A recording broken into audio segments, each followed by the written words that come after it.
দিল্লিতে বাংলাদেশ হাই কমিশনের সামনে কি ঘটেছিল, এখান থেকেই শুরু হয় মূল বিতর্ক।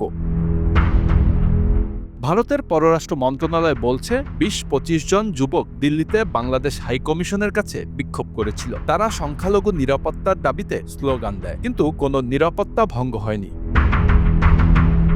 অন্যদিকে ঢাকায় সম্পূর্ণ ভিন্ন বক্তব্য দিলেন পররাষ্ট্র উপদেষ্টা তৌহিদ হোসেন। তিনি প্রশ্ন তুললেন, কড়া নিরাপত্তার ডিপ্লোম্যাটিক জোনে এই বিক্ষোভকারীরা ঢুকল কিভাবে? কেন মাত্র ২ জন গার্ড ছিল সেখানে? কেন বাংলাদেশ হাই কমিশনার ও তার পরিবার হুমকির মুখে পড়ল?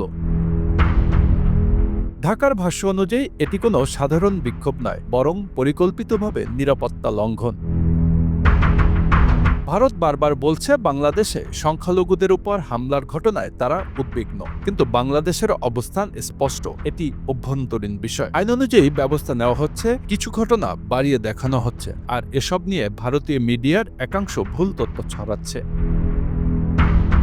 তৌহিদ হোসেনের কড়া বক্তব্য, বাংলাদেশে একজন নাগরিক নিহত হওয়াকে সংখ্যালঘু নিরাপত্তার আন্তর্জাতিক ইস্যু বানানোর সুযোগ নেই।